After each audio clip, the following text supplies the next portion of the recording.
Enfin, un chapitre calme. Après, c'est je sais pas combien de chapitres juste basés sur le combat. Même si nous avons des infos ou la confirmation d'une théorie qui laissait à croire qu'elle était vraie. Et aussi un Perceval pervers. Mais nous allons parler.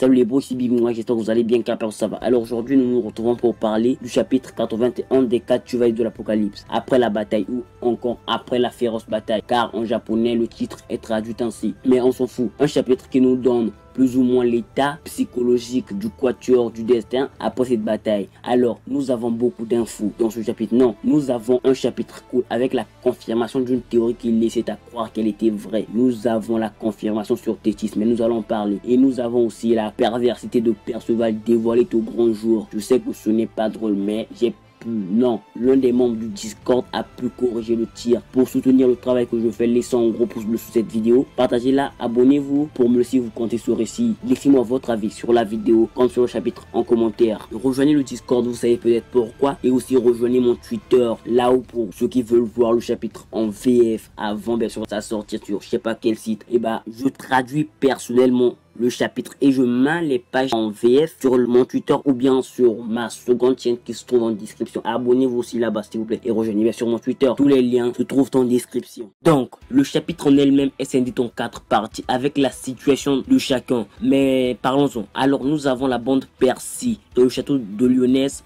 là où ils sont gâtés par rapport à leur milieu de vie habituel. Et nous avons un Perceval tendu, non plutôt déprimé, car selon lui il n'a pas été assez puissant car il a perdu contre Mélagalante puis contre Arthur sans jamais rien faire et mesure un peu le fossé qui lui sépare de Tristan et Gawain et aussi très certainement de Lancelot et aussi de Méliodas qui sont encore plus puissants que Tristan et Gawain. Mais Naizien lui remontera le moral en lui disant que sans lui, il y aurait eu encore plus de dégâts. Ce qui est vrai, car il a soigné plusieurs chevaliers sacrés et aussi ses amis bien sûr. Donc il n'a pas à se blâmer. Et nous avons une Anne qui sera en doute concernant les habitants de Lyonesse, car lorsqu'Arthur leur a parlé du royaume éternel, comme je vous l'avais dit dans une review, il y avait d'autres qui voulaient bien sûr visiter ce royaume éternel. Et c'est ce qui lui mettait en doute, car lorsque les chevaliers sacrés se battaient pour leur protéger, eux ils voulaient juste leur tourner le dos. Mais Donné l'arrêtera en lui disant qu'Hauser lui avait dit que c'était le béava d'un chevalier sacré. Ouais, se faire rejeter et autres, oui, c'est juste n'importe quoi. Mais c'est ce que je kiffe. Alors, Perceval leur dira qu'il ne sait pas si ce royaume existe réellement ou si c'est juste une illusion. Mais il a vu son grand-père parmi ces gens montrés par Arthur. Et il ajoutera qu'ils ne savent rien sur Arthur ni sur Camelot. Ouais. Alors, Perceval, après avoir écouté les mots réconfortants de Naizien, va soudainement reprendre du poil de la bête et va dire que tout le monde était fort sauf lui, oui, et perso je kiffe le perso. Et il va parler de Méliodas, ce qui ne tombera pas dans la bouche d'un sourd, oui, car il y avait l'éternelle admiratrice de Méliodas qu'est Anne avec eux. Elle va soudainement sursauter en écoutant le nom de Méliodas, mais elle ne va pas croire que Méliodas était plus court que Tristan, même si c'est vrai, oui, vraiment. Comment un enfant comme lui peut être le roi d'un pays tout entier? Mais passons. Alors, ils vont commencer à parler des sources chaudes de Lyonesse. Anne refusera d'y aller avec eux. Et si je ne dis pas de conneries, Naizien aussi ne partira pas avec eux. Ce qui suit un peu la trame du chapitre bonus que nous avons eu avec la théorie sur Naizien qui serait peut-être une meuf. Et ça vient encore plus appuyer l'idée. Mais peut-être que ce n'est pas le cas ou peut-être que si. Qui sait? Donnez-moi votre avis sur le perso en commentaire. Alors, nous sommes ramenés au champ de bataille, là où nous avons Tétis qui viendra rendre hommage à Mélascoula et aussi à Galande, qui ont été ramenés une seconde fois à la vie avec des souvenirs altérés pour se faire battre de nouveau. Et nous avons le compte rendu des gens ayant perdu la vie au cours de cet arc. Et avec ces gens, nous n'avons pas d'humains, à part bien sûr le prisonnier tué par Jericho. Oui, il n'y a qu'un seul humain tué au cours de cet arc avec un Arthur qui favorise les humains, vous connaissez. Alors nous avons un Lancelot qui arrivera et une conversation éclatera entre Thétis et Lancelot, avec une Thétis qui va dire à ce dernier qu'il pouvait les empêcher d'avoir des pertes avec ses compétences. Et elle ajoutera aussi que maintenant ils sont grandement désavantagés par rapport à Camelot, car en perdant ce prisonnier ils ont aussi perdu leur billet d'entrée à Camelot. Oui, à cause de Lancelot, les Lyonnais viennent de perdre l'avantage qu'ils avaient face à Camelot, car les chevaliers sacrés de Camelot peuvent venir ou repartir de Lyonnais, mais eux ne peuvent pas partir à Camelot. Oui, donc ils ne peuvent rien faire. Alors Lancelot va lui dire de ne pas faire comme si elle comprenait ses sentiments, et il va traiter cette dernière de vieille. Non, si ça ce n'est pas un foreshadowing, je sais pas ce que c'est, mais elle va dire qu'elle n'a que 16 ans comme lui, même si je me doutais déjà de son âge avec la vidéo théorique que je vous avais fait l'autre jour. Et avant de disparaître, elle va dire à ce dernier qu'il ne comprenait pas non plus ses sentiments à elle, car lire dans l'esprit des gens et connaître ce que ressentent les gens sont deux choses totalement différentes, et elle va disparaître. Mais selon vous, après tout ce qui vient de se passer avec une Thétis qui vient mine de rien sur la dépouille de Mélagalande et en Lancelot qui la traite de vieille, n'est-elle pas derrière? Selon moi c'est le cas, mais donnez-moi votre avis en commentaire concernant le perso. Alors après cela, nous avons un Lancelot qui va repenser aux mots de sa sœur, si je peux le dire ainsi, car le gars est perturbé et il va repenser à Guenièvre et il va la traiter de bizarre. Oui, donc mine de rien, elle vient et lui dit que non, c'est son amant.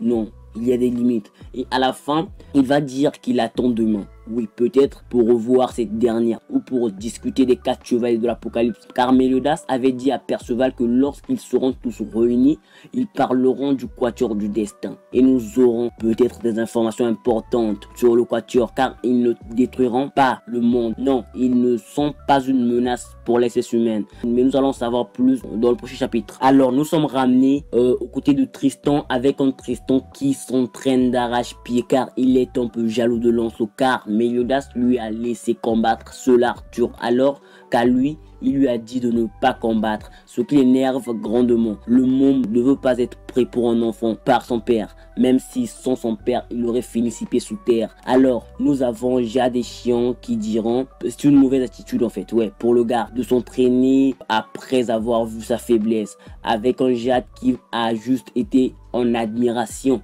pour Lancelot après son mini duel contre Jericho. Mais Chiant va intervenir en disant que Tristan avait plus de style. Vous connaissez le gars, avec sa fixette étrange concernant Tristan. Oui, le gars peut même tuer pour lui. Non, il y a des limites, je vous le dis. Et ce qui m'a semblé étrange, c'est de ne pas voir Isolde parmi eux. Mais peut-être qu'elle chiale juste parce qu'elle n'a pas pu protéger son bien-aimé Tristan. Ou peut-être qu'elle se fait soigner, même si perso je pense plus qu'elle chiale. Vous connaissez le perso. Mais passons. Alors, nous sommes ramenés auprès de Govan, qui est troublé, si je puis dire, après avoir écouté les mots de son oncle Arthur Pendragon concernant la quiétude de son père après sa petite fugue, et elle va vouloir serrer ses grands-parents. Déjà, je me dis personnellement que son père n'est pas tendre avec elle, car en écoutant Arthur, elle a été troublée. Peut-être que c'est juste parce qu'elle a peur d'Arthur et de son père, bien sûr. Et voilà pourquoi elle vit avec ses grands-parents. Mais perso, j'aurais aimé avoir un flashback d'elle pensant à son père ou à sa mère, je sais pas, mais ça ne sera très certainement pas pour maintenant. Alors nous sommes ramenés vers Lancelot, avec un Lancelot qui va aller pour inviter la bande Percy à aller manger, mais il les trouvera allongés sur le lit et il dormait bien sûr avec un Perceval. Non, ça m'a choqué. Je vous écris juste ce qu'il fait juste ici, car le dire me déplaît grandement. Oui, il tient la main de Naisienne, ce qui est normal, et Anne, oui, je vous le dis, regardez la position de sa main par rapport à Anne. Ouais, c'est juste dégueulasse de voir un Perceval ainsi. Mais voir un Méliodas ainsi ne m'aurait pas trop choqué, car on connaissait le perso. Mais Perceval, non, ça m'a choqué. Mais peut-être que c'est juste une erreur. Alors voilà le remake de la page, oui, car cette page m'a juste troublé. Mais passons. Et c'est là que se terminera ce chapitre qui nous apprend un peu plus sur Thétis. Un chapitre qui nous a permis d'avoir l'état psychologique de tous les chevaliers prophétiques avec un Lancelot peinard, oui.